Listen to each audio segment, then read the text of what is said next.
पश्चिम बंगाल की आसनसोल सीट से बीजेपी के टिकट का जैसे ही ऐलान हुआ, जिम में बैठे भोजपुरी अभिनेता पवन सिंह झूम उठे। पवन सिंह ने ट्वीट कर पार्टी नेतृत्व का आभार भी जताया, लेकिन एक दिन बाद ही उन्होंने चुनाव लड़ने से इनकार कर दिया।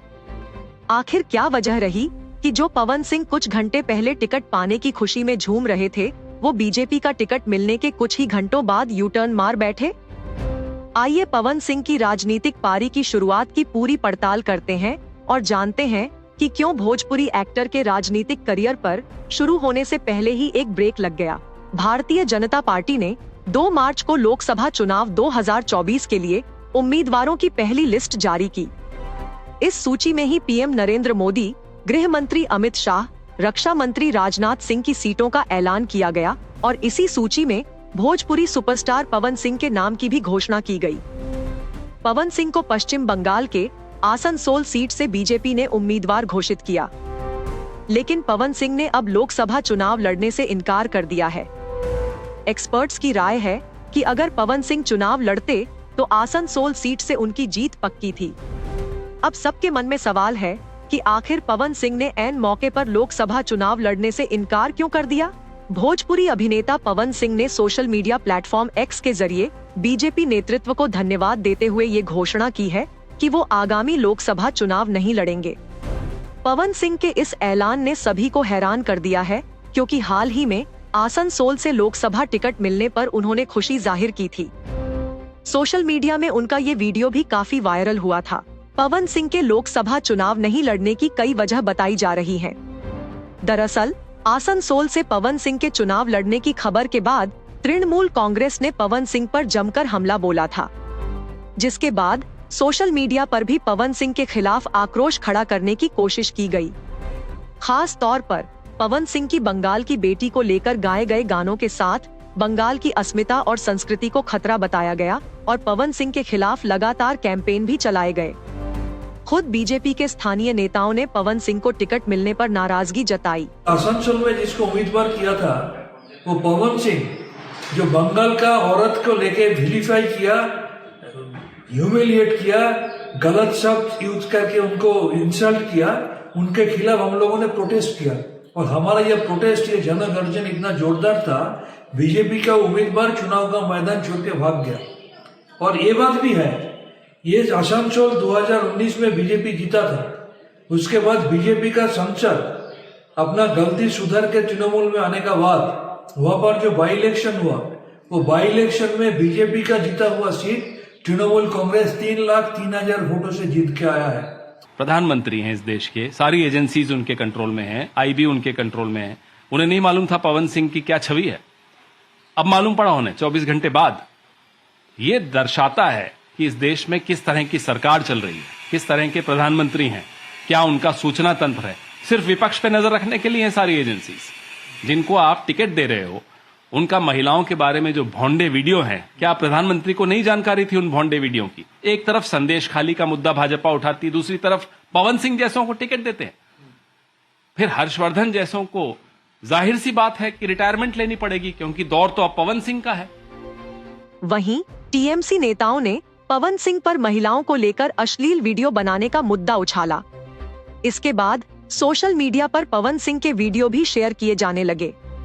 बीजेपी के वरिष्ठ नेता और पूर्व राज्यपाल तथागत रॉय ने भी पवन सिंह को आसनसोल से खड़ा करने के फैसले पर सवाल उठाया।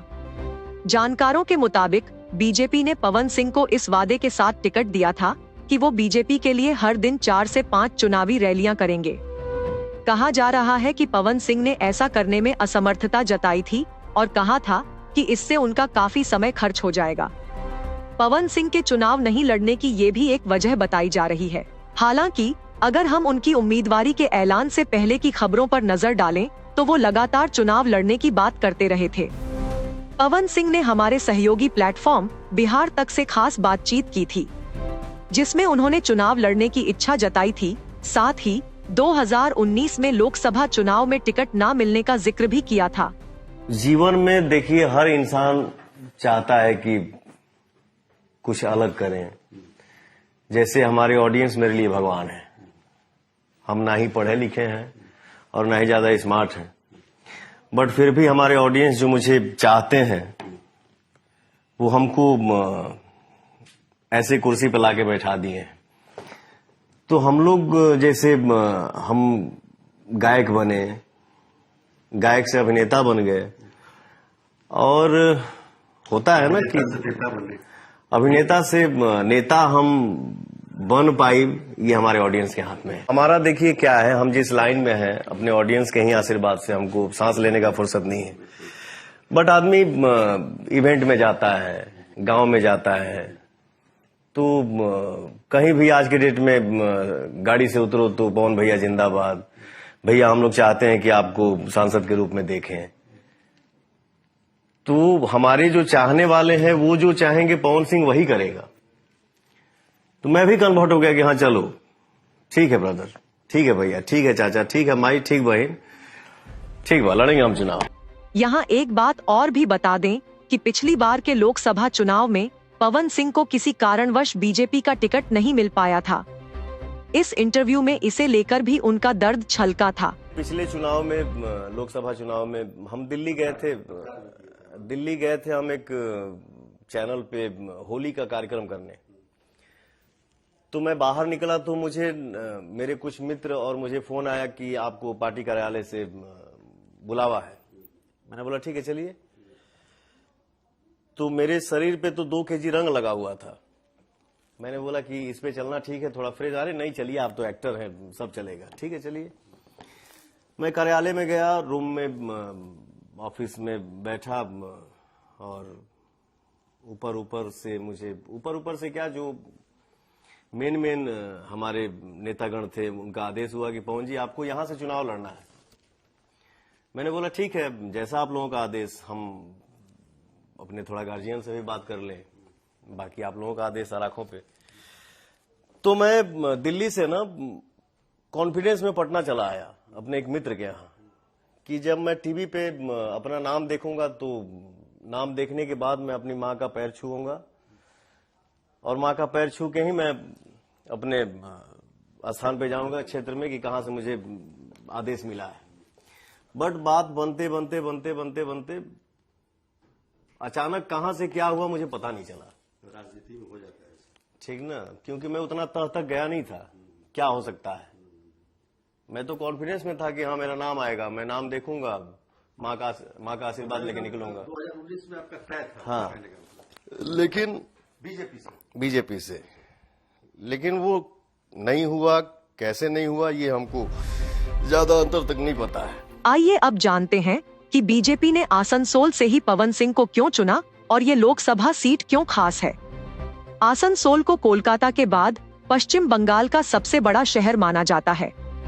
आसनसोल लोकसभा सीट पर कब्जा जमाने के मकसद से बीजेपी ने 2014 में बॉलीवुड के मशहूर गायक बाबुल सुप्रियो को चुनावी मैदान में उतारा था। उस वक्त बाबुल सुप्रियो ने टीएमसी प्रतिद्वंदी डोला सेल को करीब 70,000 वोटों से हराया था। 2014 में नरेंद्र मोदी की प्रचंड लहर के बावजूद बीजेपी ने पश्चिम बंगाल में सिर्फ 2 सीटों पर ही जीत हासिल की थी। इसमें एक सीट दार्जिलिंग की थी, जिसे पार्टी पहले भी जीतती रही थी, और दूसरी सीट थी आसनसोल, जहां पार्टी ने पहली बार जीत हासिल की थी।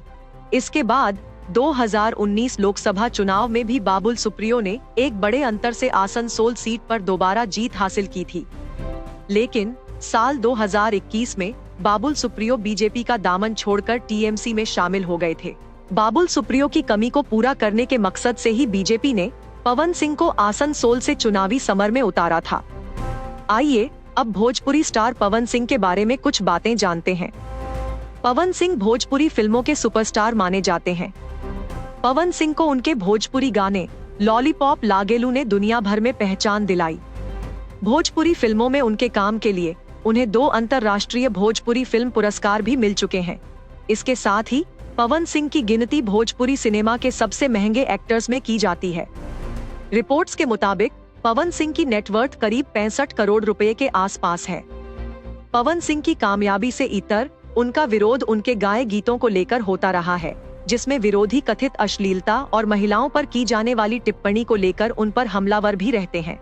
आपको ये स्टोरी कैसी लगी, हमें कमेंट सेक्शन में जरूर बताएं। ऐसी ही स्टोरीज और अपडेट्स पाने के लिए सब्सक्राइब करें आज तक AI।